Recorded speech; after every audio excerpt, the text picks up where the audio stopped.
ഷെൽവീസ് കിച്ചൻ്റെ പുതിയൊരു വീഡിയോയിലേക്ക് എല്ലാവർക്കും സ്വാഗതം. അപ്പോൾ എൻ്റെ ഈ വീഡിയോ കണ്ടിഷ്ടമായി കഴിഞ്ഞാൽ നിങ്ങളുടെ അഭിപ്രായങ്ങളൊക്കെ ഒന്ന് അറിയിക്കുക. നിങ്ങൾ ലൈക്ക് ചെയ്യാനും ഷെയർ ചെയ്യാനും സബ്സ്ക്രൈബ് ചെയ്യാണ്ട് ആരെങ്കിലും കാണുന്നുണ്ടെങ്കിൽ ഒന്ന് സബ്സ്ക്രൈബ് ചെയ്ത് സപ്പോർട്ട് ചെയ്യുക. അപ്പോൾ നമ്മളിന്ന് ഒരു സാമ്പാർ പൊടിയാണ് ഉണ്ടാക്കുന്നത്. സാമ്പാർ പൊടി ഉണ്ടാക്കാനായിട്ട് നമ്മളെ വീട്ടിലിപ്പോൾ ഓണം കഴിഞ്ഞിരിക്കുന്നൊരു സമയമായത് കാരണം കൊണ്ട് ഒരുപാട് പേര് സാമ്പാർ ഉണ്ടാക്കിയിട്ടുണ്ടാവും, ഉണ്ടാക്കാത്തവരും ഉണ്ടാവും. അപ്പോൾ സാധനങ്ങളൊക്കെ ബാക്കി ഉണ്ടാവും. അപ്പോൾ നമുക്ക് സാമ്പാർ പൊടി എപ്പോഴും നമ്മുടെ വീട്ടിലുള്ളത് നല്ലതാണ്. സാമ്പാർ ഉണ്ടാക്കാത്ത ആൾക്കാർ ചുരുക്കമാണ്. ഇടയ്ക്കിടയ്ക്ക് നമ്മൾ സാമ്പാർ ഉണ്ടാക്കുന്നതാണ്. അപ്പം ഈ സാമ്പാർ പൊടി എങ്ങനെ ഉണ്ടാക്കാമെന്ന് നോക്കാം. പോവാം വീഡിയോയിലേക്ക്. അപ്പോൾ നമ്മൾ സാമ്പാർ പൊടി ഉണ്ടാക്കാനായിട്ട് കുറേ സാധനങ്ങൾ നമ്മൾ എടുത്ത് വെച്ചിട്ടുണ്ട്. നമ്മൾ മുളക് ഒരു 100 ഗ്രാമാണ്. എല്ലാം നമ്മൾ കഴുകി ഉണക്കിയതാണ്. അങ്ങനെ ചെയ്തിട്ട് കഴുകി ഉണക്കിയിട്ട് വേണം നമ്മൾ സാമ്പാർ പൊടി ഉണ്ടാക്കാനായിട്ട്. ഉലുവൊന്നും കഴുകിയില്ലെങ്കിലും കുഴപ്പമില്ല. 100 ഗ്രാം നമ്മൾ മുളക് പൊടി എടുത്തിട്ടുണ്ട്. അത്യാവശ്യം കുറച്ച് കറിവേപ്പില എടുത്തിട്ടുണ്ട്. 100 ഗ്രാം മല്ലി എടുത്തിട്ടുണ്ട്. ഒരു 50 ഗ്രാം അരി എടുത്തിട്ടുണ്ട്. അരിയൊക്കെ കഴുകി ഉണക്കിയതാണ്. ഉഴുന്ന് പരിപ്പ് ഒരു 100 ഗ്രാം എടുത്തിട്ടുണ്ട്. കടലപ്പരിപ്പ് ഒരു 50 ഗ്രാം എടുത്തിട്ടുണ്ട്. പിന്നെ കായം നമ്മളൊരു 20 ഗ്രാം എടുത്തിട്ടുണ്ട്. പിന്നെ ഒരു 10 ഗ്രാം ഉലുവ എടുത്തിട്ടുണ്ട്. പിന്നെ നമുക്ക് നല്ല ജീരകം ചേർക്കണമെന്നുണ്ടെങ്കിൽ നമ്മൾ കുറച്ച് നല്ല ജീരകവും കൂടെ, ഒരു 1/4 ടീസ്പൂൺ ജീരകവും കൂടെ നമ്മളിതിൽ ഉലുവയുടെ കൂടെ ഇട്ടിട്ട് നമ്മൾ വറുത്തെടുത്താൽ മതി. അപ്പം നമുക്ക് എങ്ങനെയാണ് സാമ്പാർ പൊടി ഉണ്ടാക്കുന്നത് നോക്കാം. നമുക്ക് ആദ്യം തന്നെ അരി വറുത്തെടുക്കാം.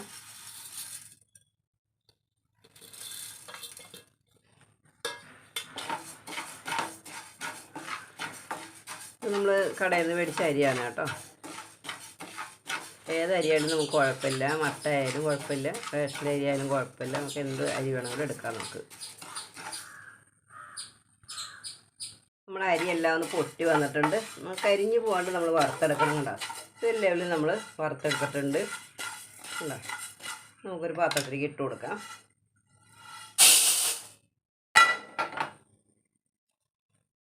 ഇനി നമുക്ക് ഉഴുന്ന് വറുത്തെടുക്കാം.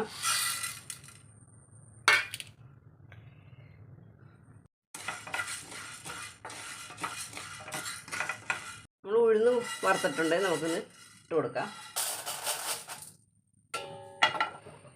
കടലപ്പരിപ്പ് നമുക്ക് വറുത്തെടുക്കാം. തീ ഞാൻ കുറച്ചിട്ടിരിക്കുകയാണ്. മീഡിയത്തിലിട്ട് വറുത്താൽ മതി, അല്ലെങ്കിൽ കരിഞ്ഞു പോവും. നമ്മൾ കടലപ്പരിപ്പ് വറുത്തെടുത്തിട്ടുണ്ട്. നമുക്ക് ഇട്ട് കൊടുക്കാം. നമുക്ക് ഉലുവ വറുത്തെടുക്കാം. ഒരു ടീസ്പൂണ് ഉലുവ ഉണ്ടാവുള്ളൂ. ഇതൊരു 10 ഗ്രാമാണ് നമ്മളെടുത്തിട്ടുണ്ട്. എല്ലാം 100 ഗ്രാം വെച്ചെടുത്തപ്പോൾ ഉലുവൊക്കെ നമ്മളൊരു 10 ഗ്രാം വെച്ചിട്ട് എടുത്തിട്ടുള്ളത്. ഉലുവയുടെ കൂടെ നമുക്ക് ജീരകം വേണമെങ്കിൽ, നല്ല ജീരകം വേണമെങ്കിൽ ഒരു 1/4 ടീസ്പൂണ് നമുക്ക് ചേർത്ത് കൊടുക്കാം. കുറേ ആകുമ്പോൾ ജീരകത്തിന് നല്ല മണമല്ലേ. അപ്പോൾ കുറേ മണമായി കഴിഞ്ഞാൽ നമ്മൾ സാമ്പാറിന് ഒരു സുഖം ഉണ്ടാവില്ല കഴിക്കാനായിട്ട്. ആ മണമായിരിക്കും. നമ്മുടെ ഉലുവ വറുത്തെടുത്തിട്ടുണ്ട്. എല്ലാം കരിയാണ് വറുത്തെടുത്തോളൂ. ഇനി നമുക്ക് മല്ലി വറുത്തെടുക്കാം.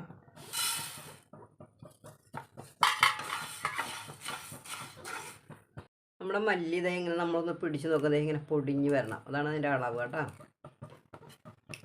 ഉണ്ടോ, ഈ ഒരളവിൽ നമ്മൾ വറുത്തെടുത്താൽ മതി. മല്ലി മാറ്റി കൊടുക്കാം. നമുക്ക് മുളക് വറുത്തെടുക്കാം.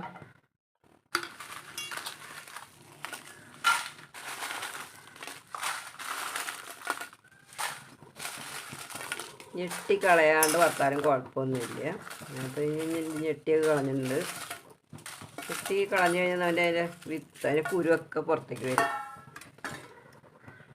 നമ്മൾ മുളകൊന്ന് വറുത്തെടുത്തിട്ടുണ്ട്. നമ്മളിത് ചൂടോടെ നമ്മൾ ഒടിക്കുമ്പോൾ തന്നെ തളർന്നിരിക്കുള്ളൂ. നമ്മൾ തണുത്ത് കഴിയുമ്പോൾ നല്ല ഇങ്ങനെ ഒടിഞ്ഞ് കിട്ടും ശരിക്കും. അതാണ് നമ്മുടെ മുളകിൻ്റെ പാകം. ഇപ്പോൾ അത് വറുത്തിട്ടുണ്ട്. നമുക്ക് ആവശ്യത്തിന് കറിവേപ്പില ഇട്ട് കൊടുക്കാം. ഇത് നല്ല നാടൻ കറിവേപ്പിലയാണ് കേട്ടോ. നാടൻ ഇല്ലെങ്കിലും നമ്മൾ കടയിൽ നിന്ന് മേടിക്കുന്നതായാലും കുഴപ്പമില്ല. നമുക്കിതൊന്ന് വറുത്തെടുക്കാം. നാടനാകുമ്പോൾ നല്ല മണമാണ്. നമ്മുടെ കറിവേപ്പില ഒന്ന് ഉരിഞ്ഞ് വന്നിട്ടുണ്ട്. കറിവേപ്പില കണ്ടോ, നമ്മൾ പിടിക്കുന്ന നമ്മൾ പൊടിഞ്ഞ് പോകണം. അതാണ് അതിൻ്റെ അളവ്. അപ്പോൾ സാമ്പാർ പൊടി എല്ലാവരും ഇങ്ങനെ വീട്ടിലൊക്കെ ഉണ്ടാക്കി വെച്ചോട്ടോ. നമ്മൾ കടയിൽ നിന്നൊക്കെ മേടിക്കുന്ന സാമ്പാർ പൊടിക്ക് ഭയങ്കര മായം ചേർക്കലാണ്. കണ്ട കെമിക്കലുകളും അതും ഇതൊക്കെ ചേർത്തിട്ടാണ് നമ്മൾ ഓരോ പൊടികളും നമുക്ക് നമ്മുടെ കയ്യിൽ കിട്ടുന്നത്. അപ്പോൾ നമ്മുടെ ആരോഗ്യത്തിന് നല്ലത് നമ്മൾ വീട്ടിൽ തന്നെ തയ്യാറാക്കി വയ്ക്കുന്നതാണ് ഏറ്റവും നല്ലത്. നമുക്ക് കറിവേപ്പില ശരിയായിട്ടുണ്ട്, നമുക്ക് മാറ്റാം. കായ ഒന്ന് വറുത്തെടുക്കാം. നമ്മളൊരു 20 ഗ്രാം കായാണ് നമ്മൾ എടുത്തേക്കുന്നത്. ഇവിടെ നിന്ന് എനിക്കൊരു അച്ചാറിൻ്റെ ബിസിനസ്സൊക്കെ ഉള്ളതുകൊണ്ട് നമുക്ക് വെയിറ്റ് നോക്കുന്നതൊക്കെ ഉണ്ട്. അത് കാരണം ഞാൻ എല്ലാത്തിൻ്റെ വെയിറ്റ് നോക്കിയിട്ടാണ് എല്ലാം എടുത്തേക്കുന്നത്. അതില്ലാന്നുണ്ടെങ്കിൽ നമ്മളൊരളവുണ്ടല്ലോ, നമുക്ക് പാചകം ചെയ്യുന്നവർക്ക് അറിയാമല്ലോ, നമ്മുടെ വീട്ടിൽ ആയാലും നമുക്ക് അറിയാമല്ലോ എന്തോരം കായം വേണമെന്നൊക്കെ. അപ്പോൾ അതിനനുസരിച്ച് നമ്മളങ്ങ് എടുത്താൽ മതി. കായ ഇതുപോലെ ചെറിയ കഷ്ണങ്ങളാക്കിയിട്ട് വേണം നമ്മൾ എടുക്കാനായിട്ട്.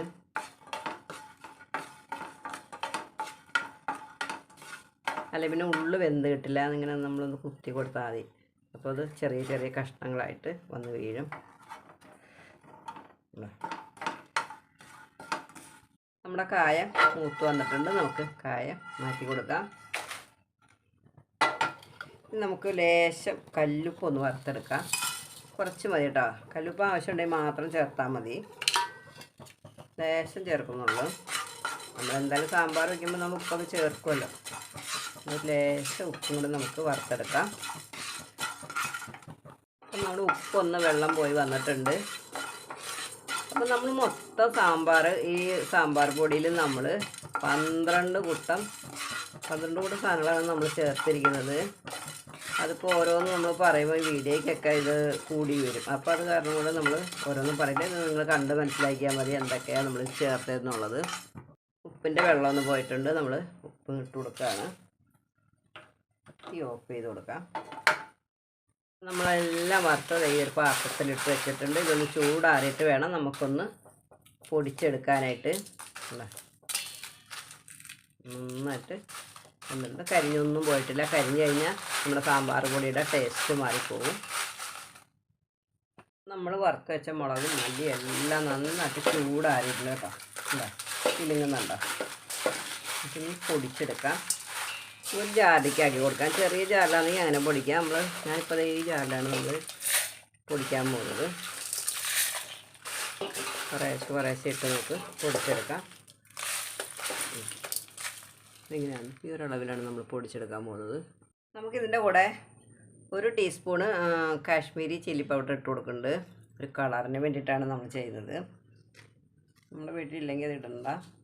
ഒരു 1/2 ടീസ്പൂണ് മഞ്ഞൾ പൊടി ഇട്ട് കൊടുക്കുന്നുണ്ട്. അപ്പം നമ്മൾ പൊടിച്ചു കൊണ്ടുവന്നിട്ടുണ്ട്. അപ്പോൾ നമ്മൾ നന്നായിട്ട് പൊടിഞ്ഞിട്ടുണ്ട്. എന്നാലും തരിയൊക്കെ ഉണ്ടെങ്കിൽ പൊക്കോട്ടെ എന്ന് വെച്ചിട്ട് ഞാനൊന്ന് അരിച്ചെടുക്കാമെന്ന് വിചാരിച്ചു. നമുക്കൊന്ന് അരിച്ചെടുക്കാം. നമ്മളെല്ലാം പൊടിച്ച് അരിച്ചെടുത്തിട്ടുണ്ട്. അരിച്ചെടുത്ത ആ കൊറ്റൻ നമ്മൾ ഒന്നും കൂടി അടിച്ച് ഇതിൽ ചേർത്തിട്ടുണ്ട്. നല്ല അടിപൊളി മണമാണ് വരുന്നത് കേട്ടോ. സൂപ്പർ സാമ്പാർ പൊടിയാണ് കേട്ടോ. ഇത് ഞാൻ വെയിറ്റ് നോക്കിയപ്പോൾ ഇത് എല്ലാം നമ്മൾ 100 വെച്ചല്ലേ എടുത്തത്. ചിലത് ഇത്തിരി കുറവ് എടുത്തിട്ടുണ്ട്. എല്ലാം കൂടി ഇപ്പോൾ ഇത് 1/2 കിലോ ഉണ്ട്. ഇത് 1/2 കിലോ ആകുമ്പോൾ നമുക്ക് 2-3 മാസമൊക്കെ സൂപ്പറായിട്ട് എടുക്കാം. നമുക്ക് നമ്മൾ എന്നും സാമ്പാർ വയ്ക്കില്ലല്ലോ.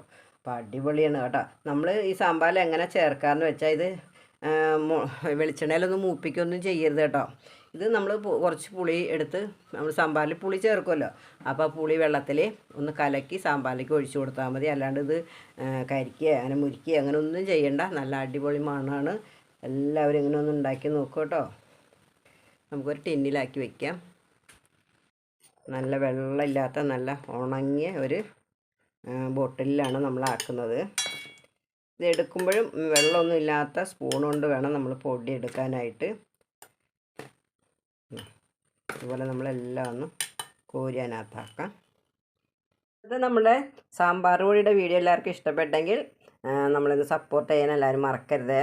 അപ്പോൾ നമ്മൾ ഫേസ്ബുക്ക് പേജിലാണ് കാണുന്നതെങ്കിൽ പേജൊന്ന് ഫോളോ ചെയ്യുക. എല്ലാവർക്കും ഒരു നല്ല ദിവസം ആശംസിക്കുന്നു. Tata, bye bye.